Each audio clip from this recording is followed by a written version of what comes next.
Hola, ¿qué tal están? Muchas gracias por estar al otro lado. Mi nombre es Jorge Ramos Tolosa.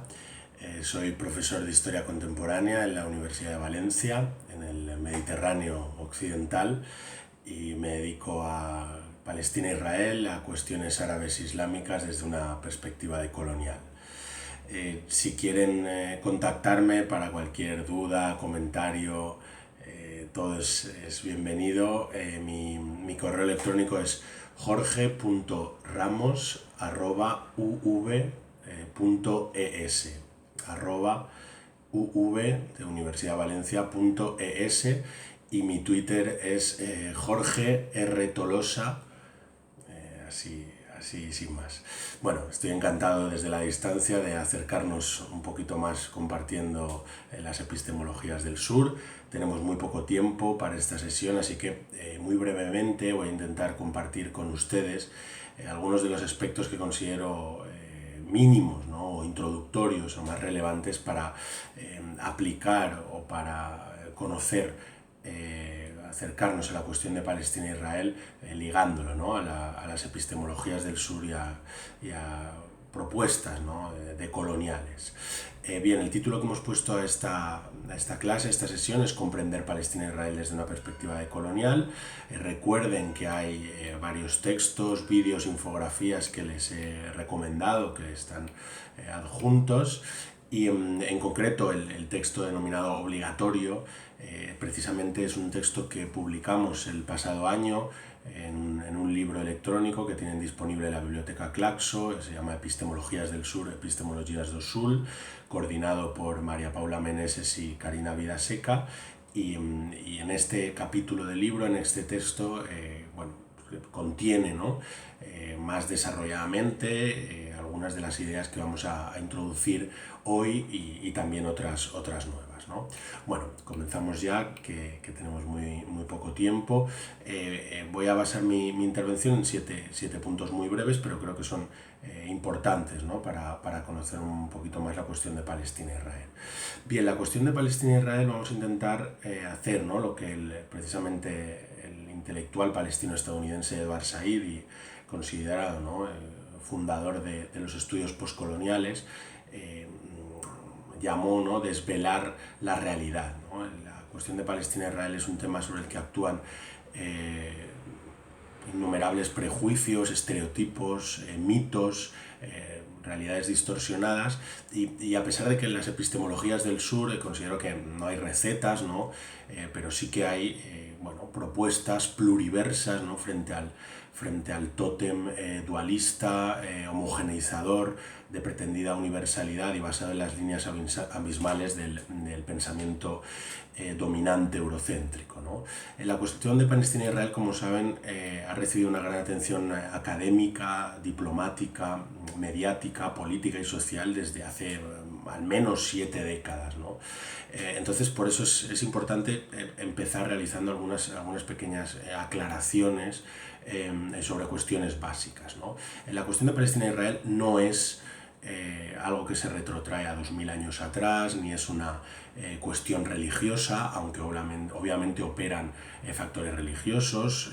Todos los actores o algunos actores tienen vínculos religiosos o tienen distintas religiones como un elemento fundamental de sus reivindicaciones políticas o identitarias, y estamos hablando obviamente de Tierra Santa, ¿no? Pero no es una cuestión religiosa, tampoco es el supuesto puntal de un pretendido y falso choque de civilizaciones, sino que la cuestión de Palestina e Israel se inició a finales del siglo XIX, en las últimas décadas del siglo XIX, cuando el movimiento nacionalista judío y colonialista, el sionismo, nació en Europa dentro de un universo mental europeo, eurocéntrico, y reivindicó, debido a que una parte de las personas judías europeas, una minoría realmente a finales del siglo XIX y durante muchas décadas, solo una minoría de personas judías apoyó al sionismo, y siempre hay que diferenciar que sionismo y judaísmo no son sinónimos, esto volveremos más adelante.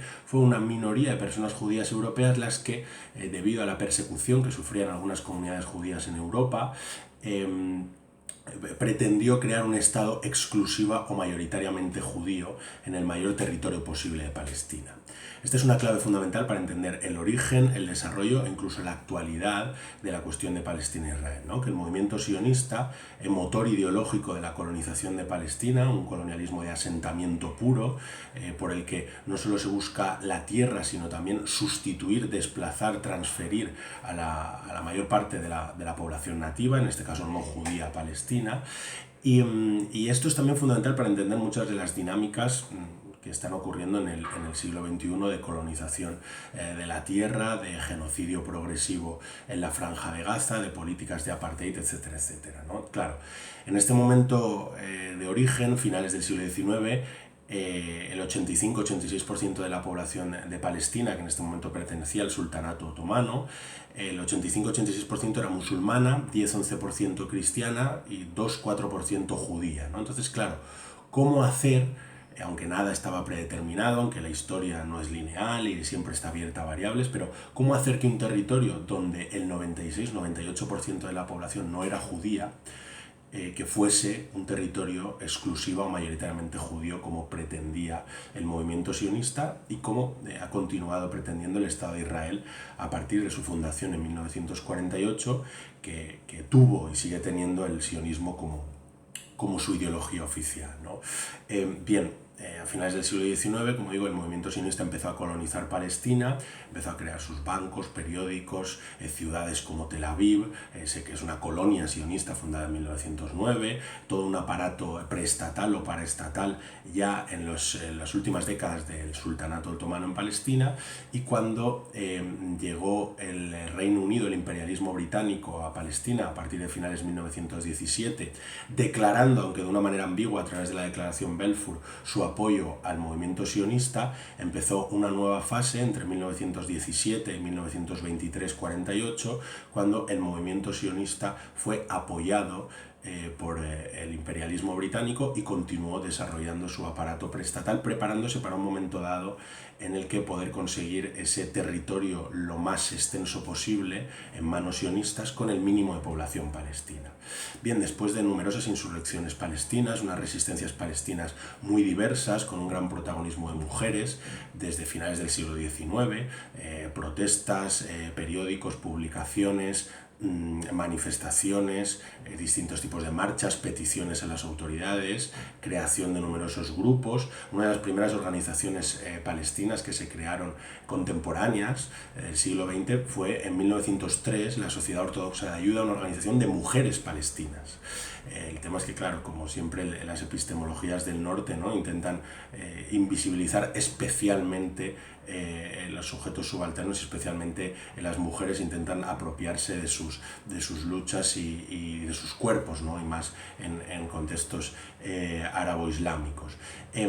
Hubo una gran efervescencia política palestina en la década de 1930, una gran insurrección entre 1936 y 1939 que la alianza sionista británica reprimió, y después de la Segunda Guerra Mundial el Reino Unido, a pesar de haber ganado la Segunda Guerra Mundial, tenía una crisis económica importante, estaba negociando la independencia y partición de la India, había atentados sionistas ya para que los británicos marcharan de Palestina, y en este contexto y con algunos elementos más que no tenemos tiempo de hablar, el Reino Unido decidió en 1947 traspasar su responsabilidad a la ONU, a las Naciones Unidas, que se acababan de crear, que no tenían experiencia en la región y que enviaron un grupo que estaba ya atenazado por los inicios de la Guerra Fría. Tanto Estados Unidos como la Unión Soviética estaban a favor de la partición de Palestina, de la división de Palestina entre un Estado denominado judío y un Estado denominado árabe, y que esta solución de la partición de la división es la que aceptaban como elemento táctico, como elemento de primer paso, la mayor parte del sionismo, para a partir de ahí poder expandirse colonialmente todavía más y aumentar su territorio.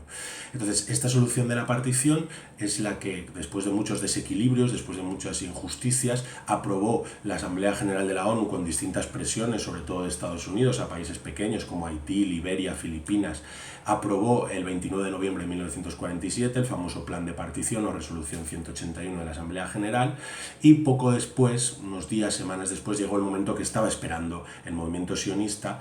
Se desencadenó una guerra civil en Palestina entre sionistas, personas sionistas y personas palestinas, y fue el contexto ideal que el sionismo estaba buscando para iniciar su limpieza étnica de Palestina, la expulsión de la mayor parte de la población palestina posible, que a lo largo de 1948 se conoce como la Nakba, catástrofe o desastre en árabe, que supuso la destrucción de 615 localidades palestinas, la expulsión de en torno a 750.000, 800.000 personas palestinas de sus casas a lo largo de 1948, y en este año 1948, el 14 de mayo, la agencia judía sionista decide declarar la independencia del Estado de Israel, 14 de mayo de 1948, unas horas antes de que finalizase el mandato británico de Palestina, y poco antes que los británicos marchasen de Palestina, y unas horas después de la proclamación del nuevo Estado de Israel por el movimiento sionista, países árabes de alrededor le declaran la guerra. 15 de mayo de 1948 llega la llamada Primera Guerra Árabe-Israelí, una guerra que los estados árabes de alrededor tenían mucho discurso pro-palestino, pero querían quedarse con una parte del pastel y enviaron a muy pocas tropas, casi sin armamento, sin entrenamiento, y es una guerra que ganó el nuevo ejército israelí. Y entonces el Estado de Israel en 1949, cuando acabó la guerra, consiguió crear su Estado en el 78% de la Palestina histórica, habiendo creado esta cuestión de las personas palestinas refugiadas que todavía hoy tienen derecho al retorno y que todavía hoy no han podido volver a sus casas más de 70 décadas después, ¿no? Más de 70 años después, perdón. Fue precisamente la Asamblea General de la ONU, la misma Asamblea General de la ONU, la que en diciembre de 1948 estableció que el pueblo palestino tenía derecho al retorno a sus casas. Las personas refugiadas palestinas podían volver. Resolución 194. Bien, después el Estado de Israel rápidamente, a pesar de unos primeros momentos permanecer neutral en la Guerra Fría, se alineó en el bloque occidental, construyó una sociedad colonial de asentamiento, tuvo bajo ley marcial hasta 1966 a una pequeña minoría palestina que consiguió resistir sin ser expulsada de sus casas, pero en 1967 el Estado de Israel conquistó en la Guerra de los 6 días, en la Guerra de Junio, el 100% de la Palestina histórica, incluyendo Cisjordania y Jerusalén Este, que habían quedado desde 1948-49 en manos de Jordania, esto que decíamos que se aprovecharon del pastel, y la Franja de Gaza, que había quedado en manos egipcias. Fue conquistado todo ello por el Estado de Israel, además de los altos del Golán de Siria, que todavía permanecen ocupados por Israel, y la península del Sinaí egipcia, que fue devuelta después por el Estado de Israel a cambio de un acuerdo de paz, ¿no? Entonces, en ese momento el Estado de Israel, claro, ya tenía en posesión toda la Palestina histórica, y tuvo que ver siempre el gran dilema entre el sionismo y el Estado de Israel, ¿sí? Población, demografía o territorio. Entonces, claro, quiso retener todo el territorio, como ese axioma que tenemos, máximo de territorio posible, pero claro, si incorporaba, anexionaba a los territorios de Cisjordania, Jerusalén Este y la Franja de Gaza, se encontraría con un gran número de población palestina que no desea el Estado de Israel, ¿no? Entonces, claro, jugando en esto de demografía-población, pensó que la endocolonización de estos territorios, mientras se demolían casas palestinas, se revocaban permisos de residencia, pero se construían día a día, como está pasando a día de hoy, en la actualidad, más y más colonias, que son urbanizaciones, pueblos nuevos, que solo pueden vivir judíos e israelíes, personas judías israelíes, y que tienen muchísimos elementos de seguridad, están situados en los recursos de agua, y esto, claro, hace que cada vez el Estado de Israel pueda disponer de más recursos, de más territorio, y la población palestina cada vez está más en una situación de apartheid, de bantustanización, de megaguetos aislados, muy similar a la Sudáfrica del apartheid, y algo que hace absolutamente inviable un supuesto Estado palestino, ¿no? Porque aunque ha habido diferentes negociaciones llamadas llamadas de paz, siempre el Estado de Israel, con su aliado estadounidense, ha conseguido imponer sus condiciones y ha conseguido utilizar este proceso de negociación como cobertura, como velo, como cortina de humo para seguir colonizando Palestina, que es lo que ocurre, ¿no? Es muy importante, como decíamos, saber diferenciar entre una persona judía, una persona sionista, no es lo mismo. Ha habido y hay personas judías que no son sionistas, que son antisionistas, de hecho, tanto religiosas como no religiosas.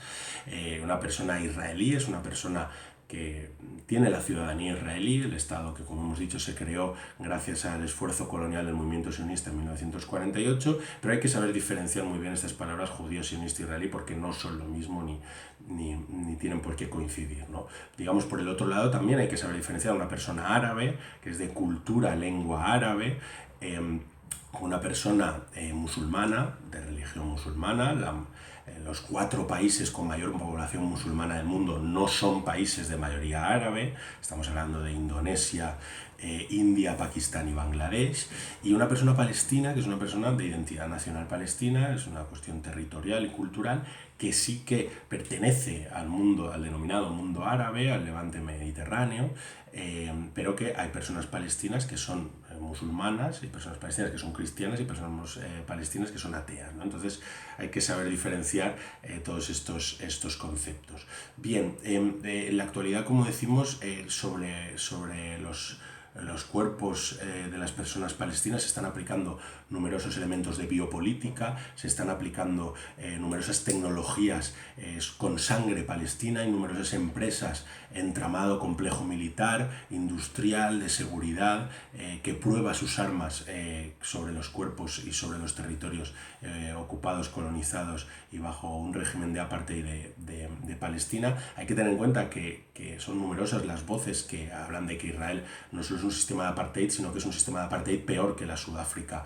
de su momento. Incluso un informe de la ONU de marzo de 2017 habla que el Estado de Israel es un estado de apartheid y que el BDS, el movimiento de boicot, desinversiones y sanciones, es una herramienta legítima, como lo fue la Sudáfrica del apartheid, para acabar, ¿no?, con este régimen. El apartheid es un crimen contra la humanidad, un crimen de lesa humanidad, ¿no?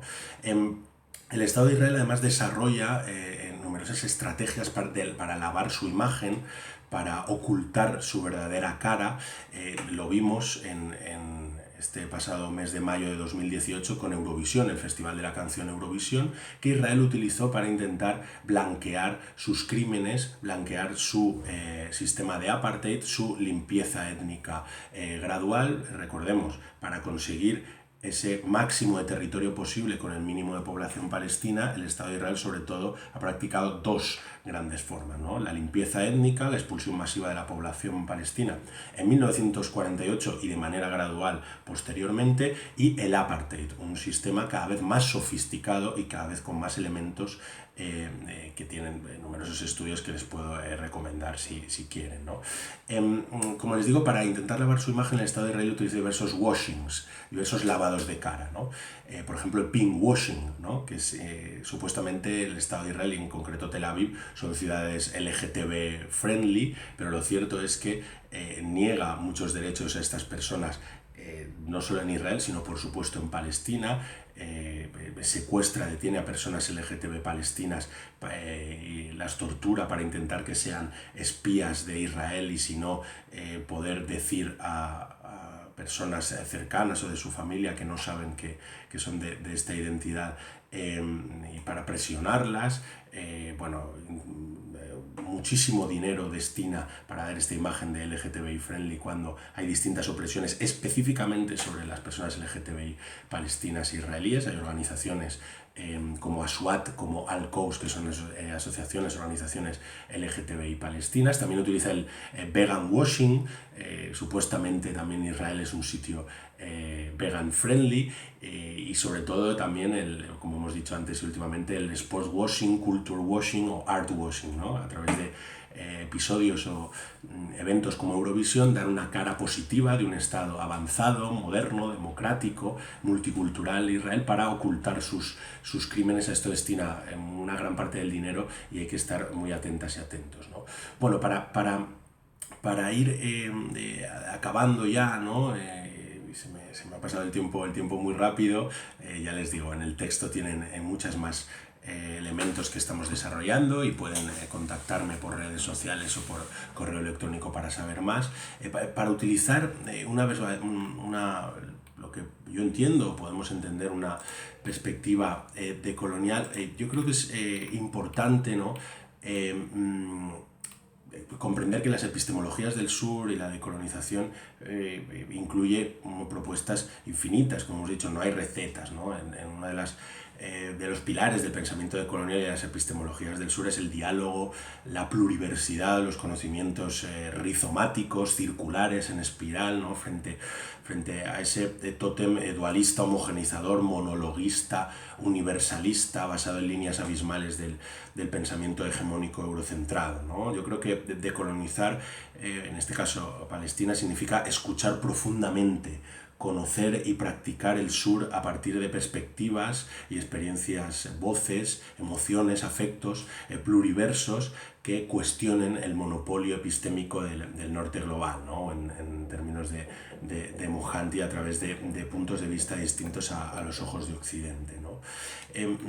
Por tanto, yo creo que es fundamental realizar un análisis decolonial desde abajo, desde la horizontalidad, ¿no? No solo de o sobre arriba, ¿no? De las personas líderes, de las instituciones, de las negociaciones, de los grandes elementos políticos, institucionales clásicos, sino especialmente desde abajo, ¿no? Desde sujetos anónimos, especialmente mujeres y personas no privilegiadas por el dominio cis-heteropatriarcal, y de las vidas anónimas, cotidianas, de las actitudes, resistencias, resiliencias simbólicas, en este caso del pueblo palestino, que como la poetisa Rafif Siada dice, enseña vida cada día, ¿no? En numerosos ámbitos, y especialmente las mujeres palestinas, cómo sostienen esa sociedad palestina frente a la apartheid y la limpieza étnica. Muchas veces en Palestina, quien hemos tenido la suerte de viajar allá, quien tenemos amigas y amigos allá, vemos como muchas veces ante un asesinato de una persona palestina se planta un olivo. Se planta un olivo como respuesta, ¿no? Ante la muerte israelí sionista, el pueblo palestino responde sembrando vida. Esto lo hemos visto en numerosas ocasiones, ¿no? Y también, por ejemplo, cómo plantan olivos, ese símbolo palestino, frente a más de 800.000 olivos que han sido quemados, talados o destruidos por el ejército israelí y sus colonos desde los últimos 50 años, desde la Guerra de los 6 días. La apuesta del pueblo palestino enorme por la educación, las numerosas universidades que tienen, es uno de los pueblos con menor índice de analfabetismo, ¿no? de toda la región. Esto es fundamental y no se habla muchas veces, y también es una forma de decolonizar, ¿no?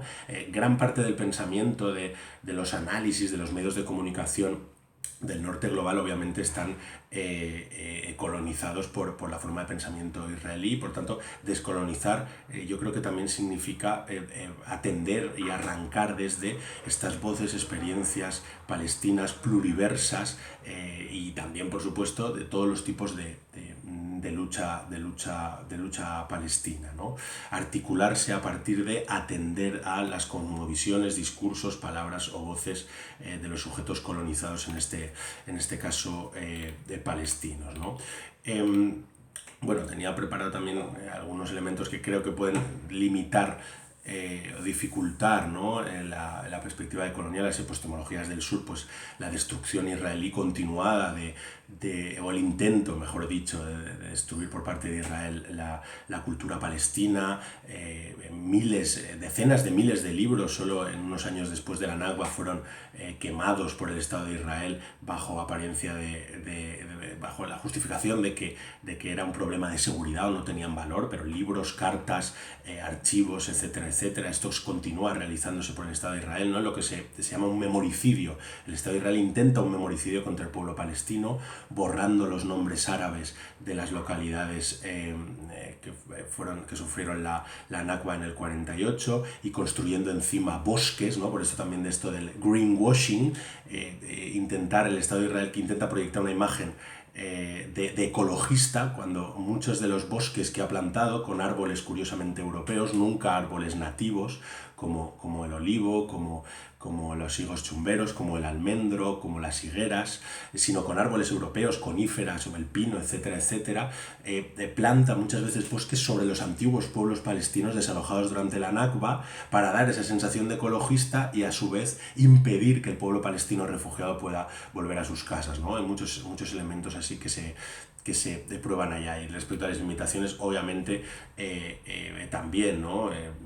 La propia realidad de Palestina, que pueden ver en muchos mapas, absolutamente dividida, aislada, el genocidio progresivo, los bombardeos masivos sobre la franja de Gaza en diversas ocasiones durante la última década, la última vez verano de 2014, más de 2.200 personas asesinadas en la franja de Gaza, incluyendo más de 500 niñas y niños. Por eso hablamos en ocasiones también de un infanticidio del Estado de Israel contra el pueblo palestino, y muchísimas otras, más de 300 personas asesinadas en las marchas del retorno desde finales de marzo de 2018, y un día a día que no es noticia y que yo les invito a que conozcan a través de medios de comunicación palestinos, páginas web como Palestina Libre, una labor maravillosa realizada desde Chile, etcétera, etcétera. Y luego también privilegios, ¿no? Que obviamente yo como hombre blanco académico tengo, y que siempre me genera contradicciones a la hora de acercarme a estos temas, pero bueno, intento siempre desde la máxima humildad, esa escucha profunda, y atender a lo que el pueblo palestino pide, ¿no? Y lo que el pueblo palestino pide, muchas mujeres palestinas piden, es precisamente el BDS, ¿no? El BDS, y con esto acabo ya, es el movimiento de boicot, desinversiones y sanciones que lanzó la mayor coalición de la sociedad civil palestina en 2004-2005, a imagen y semejanza, o inspirándose del movimiento similar de boicot, de aislamiento internacional que se aplicó contra la Sudáfrica del apartheid durante la Guerra Fría, y que tiene éxitos cada semana. Este movimiento BDS crece en numerosas universidades, en numerosos ayuntamientos, muchísimas campañas están en marcha, la página BDS Movement pueden encontrar, redes sociales también, y lo que busca este movimiento BDS es simplemente que se aplique la libertad, la justicia y la igualdad al pueblo palestino, que se aplique el derecho internacional y los derechos humanos como algo mínimo a este pueblo palestino, ¿no? Y simplemente que el pueblo palestino tenga derecho a tener derechos es uno de los elementos claves del movimiento BDS, que busca precisamente cortar lazos, cortar colaboraciones desde el punto de vista económico, pero también académico, cultural, artístico, sindical, porque precisamente en gran medida son estos lazos económicos, sociales, culturales, políticos que tiene el Estado de Israel con muchos otros lugares del mundo, lo que le permite cometer esta limpieza étnica progresiva, este sistema de apartheid, estos bombardeos masivos, ¿no? Por tanto, cortar estos lazos pueden hacerlo en sus universidades, en sus trabajos. Muchas veces hay productos, como pueden encontrar en BDS Movement o en boicotisrael.net/productos.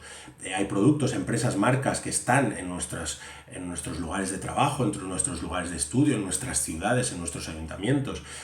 Desde el 2014 aquí en el Estado español lanzamos una campaña de espacios libres de apartheid israelí, que ya se han sumado en municipios chilenos, por ejemplo, y del norte de Europa y otros lugares. Se está extendiendo en el mundo para que nuestras ciudades, nuestros pueblos, nuestros municipios sean espacios libres de apartheid israelí, y no haya este tipo de colaboraciones con empresas israelíes o no israelíes. O sea, no se trata de que sean solo israelíes, sino que también hay muchas otras empresas que colaboran, que se lucran del sufrimiento palestino, de la opresión del pueblo palestino, y por tanto simplemente es una estrategia que nos ha pedido el pueblo palestino. Dejamos de lado cualquier otro paternalismo. Es la máxima esperanza internacional del pueblo palestino, el BDS, y como decía el poeta palestino Mahmoud Darwish, ¿no? Siempre el pueblo palestino hace lo que hacen las personas prisioneras, lo que hacen las personas sin trabajo. Alimentamos la esperanza. Muchas gracias.